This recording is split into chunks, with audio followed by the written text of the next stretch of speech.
Louvado seja nosso Senhor Jesus Cristo.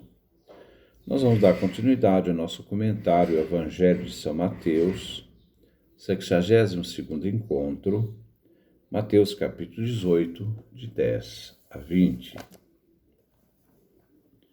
Ouçamos primeiro a nossa leitura. 18, de 10 a 20. Cuidado para não desprezar nenhum desses pequeninos.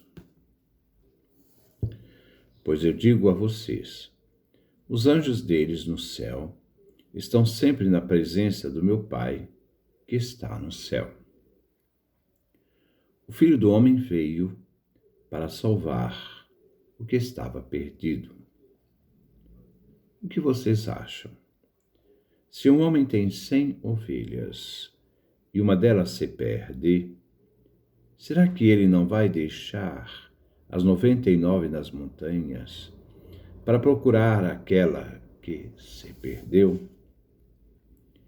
Eu garanto a vocês, quando ele a encontra, fica muito mais feliz com ela do que com as 99 que não se perderam. Do mesmo modo, o Pai que está no céu não quer que nenhum desses pequeninos se perca. Se o seu irmão pecar, vá e mostre o erro dele, mas em particular, só entre vocês dois. Se ele der ouvidos, você terá ganho o seu irmão. Se ele não lhe der ouvidos, tome com você mais uma ou duas pessoas, para que toda a questão seja decidida sob a palavra de 2 ou 3 testemunhas. Caso ele não dê ouvidos, comunique à igreja. Se nem mesmo a igreja ele der ouvidos, seja tratado como se fosse um pagão ou um cobrador de impostos. Eu lhes garanto, tudo que vocês ligarem na terra será ligado no céu. Tudo que vocês desligaram na terra será desligado no céu. E lhes digo ainda mais, se 2 de vocês na terra estiverem de acordo sobre qualquer coisa que queiram pedir, isso lhes será concedido por meu Pai, que está no céu. Pois onde 2 ou 3 estiverem reunidos em meu nome, eu estou aí, no meio deles. Este é o texto que nós vamos refletir no dia de hoje. Versículo 10. Cuidado, para não desprezar nenhum desses pequeninos, pois eu digo a vocês, os anjos deles no céu estão sempre na presença do meu Pai que está no céu. Ninguém tem direito de desprezar os pequeninos.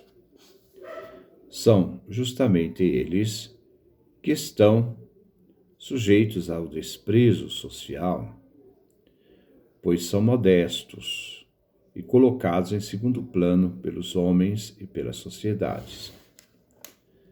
Cada um deles é portador do precioso dom da fé.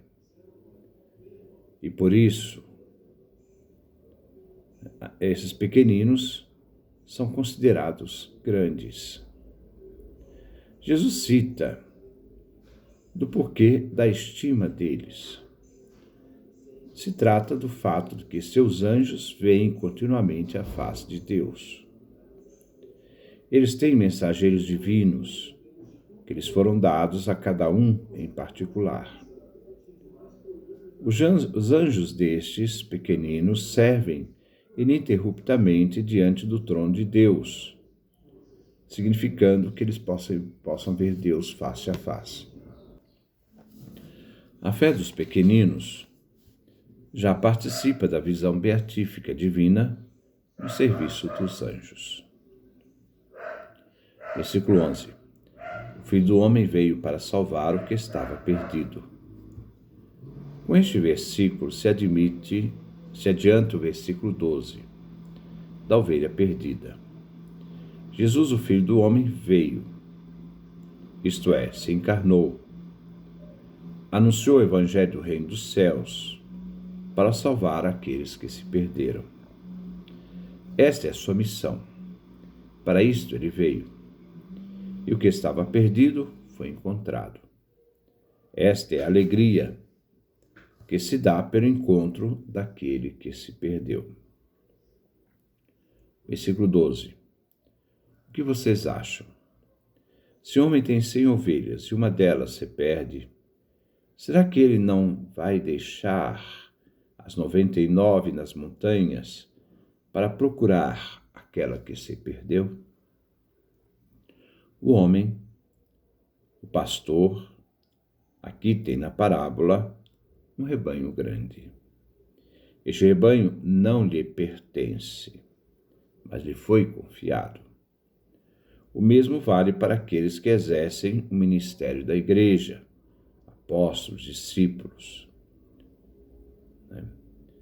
O rebanho que lhes foi entregue não é deles, mas o rebanho lhes foi confiado. O rebanho lhe foi confiado, para que eles possam pastorear o rebanho. Eles não são donos do rebanho. Ora, se uma delas se desgarra nas pastagens rochosas, íngremes, o pastor sente-se atingido em sua honra profissional. Deixa as outras 99 para trás e segue aquela que se perdeu, a fim de trazê-la de volta. A imagem reforça a identidade dos discípulos como parte do povo de Deus. Este discurso, Jesus se dirige aos discípulos apóstolos, que não deve escandalizar, nem permitir que alguém se perca. Jesus criticou os líderes religiosos que, como a profecia de Ezequiel 34, revelava o fracasso deles como líderes religiosos e também os políticos dirigentes do povo, que desviavam sua vocação, humilhando o povo, desprezando as ovelhas, não cuidando delas. As ovelhas podem, em determinadas situações, se desviar.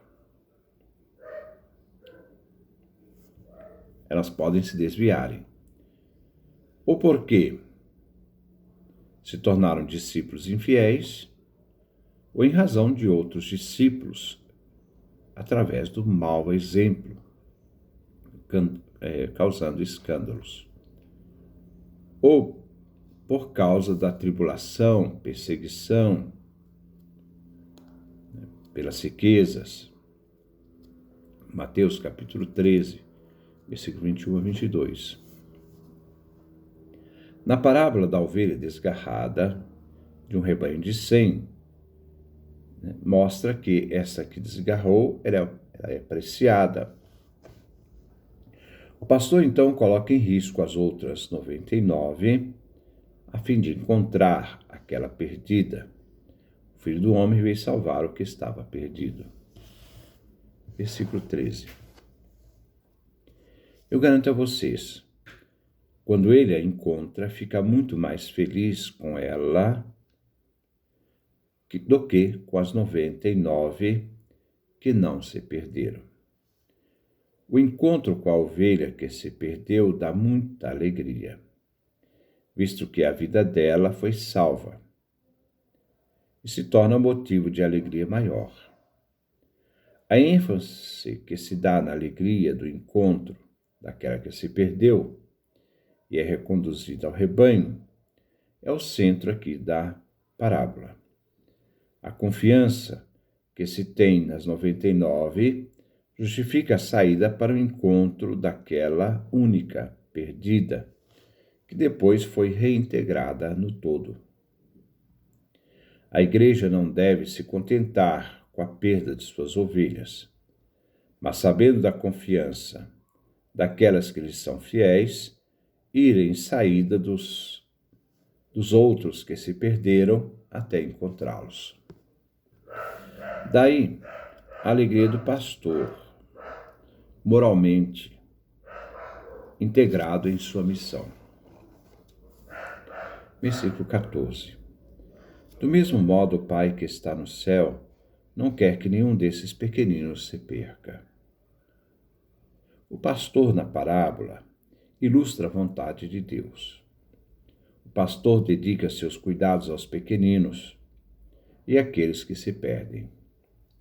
Ninguém na igreja é insignificante. Deus estima os pequenos e não quer que nenhum desses pequenos, sejam negligenciados. Pois, na sua simplicidade, estes pequenos são mais vulneráveis aos perigos. Deus toma o partido dos pequenos. Ninguém pode ser esquecido na igreja. Versículo 15. Se o seu irmão pecar, vá e mostre o erro dele, mas em particular, só entre vocês dois. Se ele der ouvidos, você terá ganho o seu irmão. O tema agora é o pecado dentro da comunidade, igreja. Não se trata do irmão pecar contra alguém, mas simplesmente pecar, errar. Se trata do pecado como tal. Se trata aqui da eventualidade de alguém que venha pecar.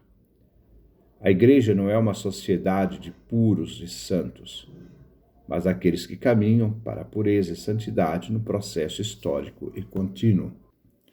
O irmão que percebe a queda do outro deve ele mesmo dar o primeiro passo, indo advertir o irmão de sua queda, seu erro.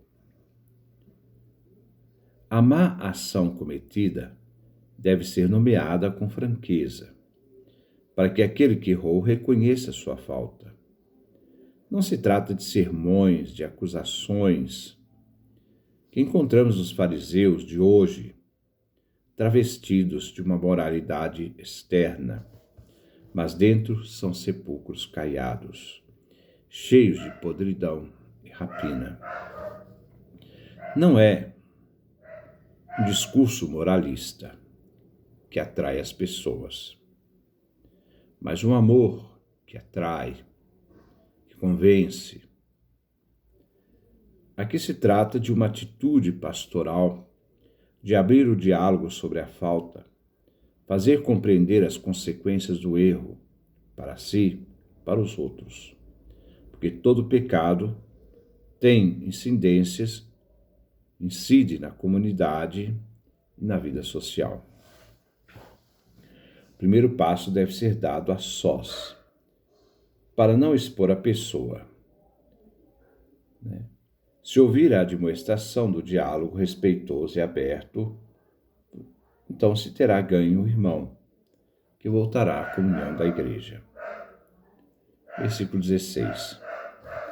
Se ele não der ouvidos, tome com você mais uma ou duas pessoas, para que toda a questão seja entendida sob a palavra de 2 ou 3 testemunhas. Se aquele que caiu não der ouvidos, deve-se fazer uma nova tentativa.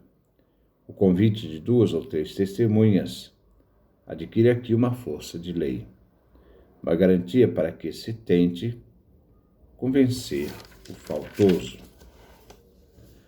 Aqui se faz uma referência ao livro do Deuteronômio, capítulo 19, versículo 15, dando peso à repreensão e prevenir para o passo seguinte quando se não for ouvido.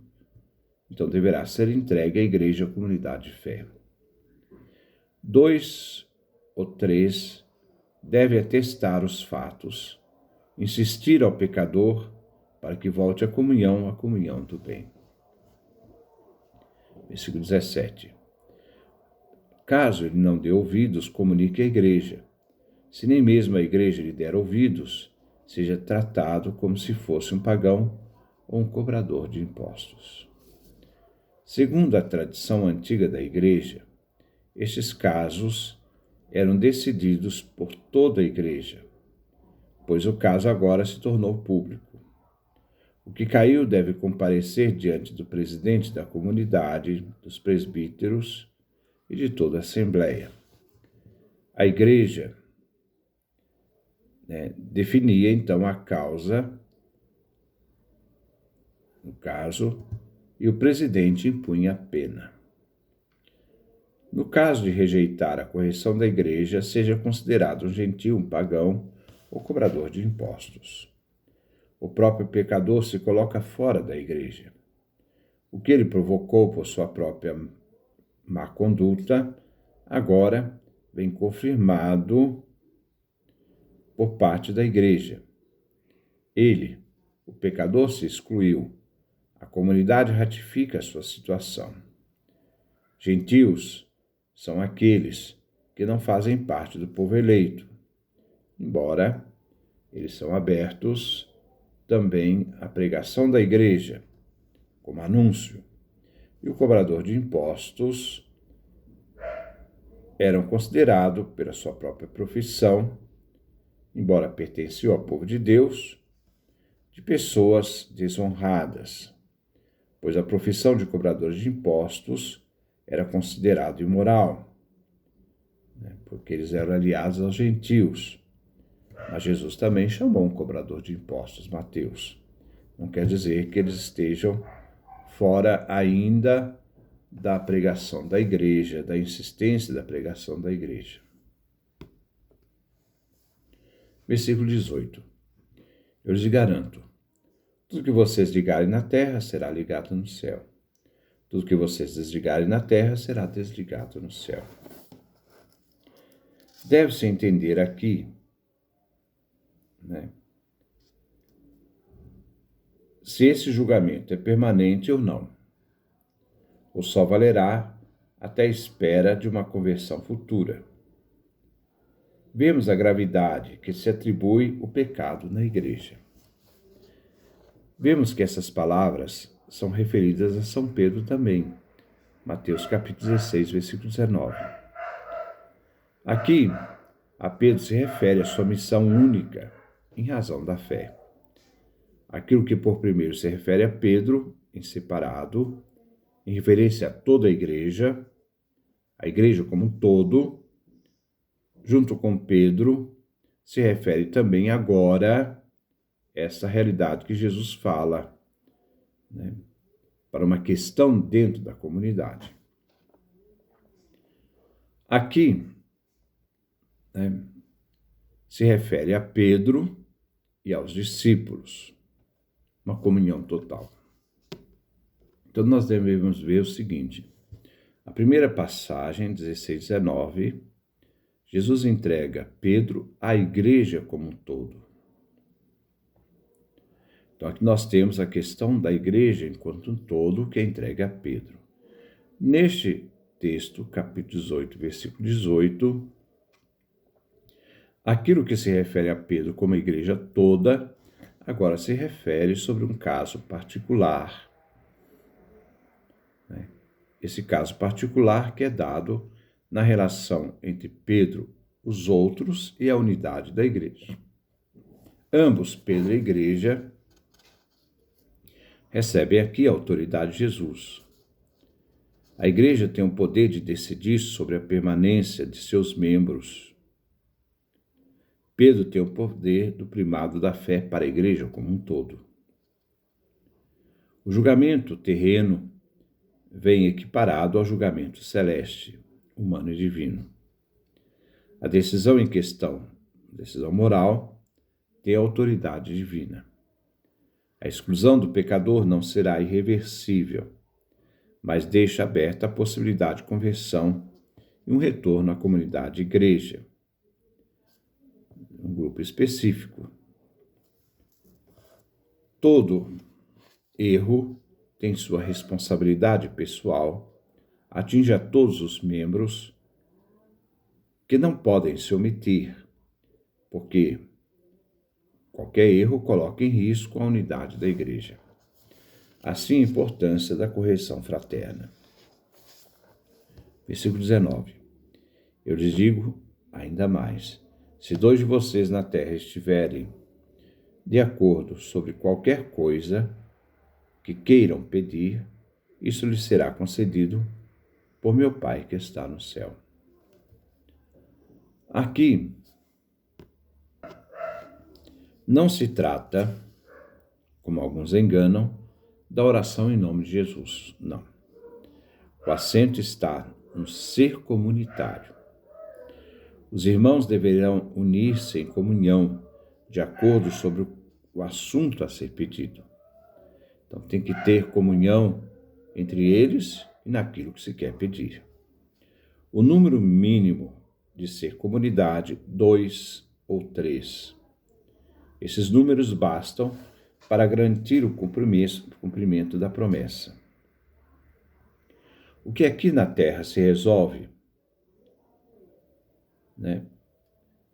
é levado em comum perante a Deus. Pode contar com certeza que Deus atenderá. Oração comum pode contar, de modo absoluto, que o Pai Celeste atenderá.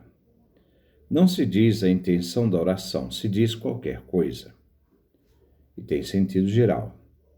Se trata aqui da intenção que, no espírito da fé e comunhão com Deus e com Jesus Cristo, são reconhecidos em sua importância e que são dignas de ser atendidas.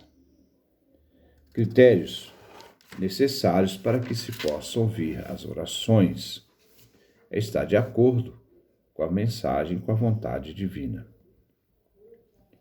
Versículo 20. Pois onde 2 ou 3 estiverem reunidos em meu nome, eu estou aí no meio deles.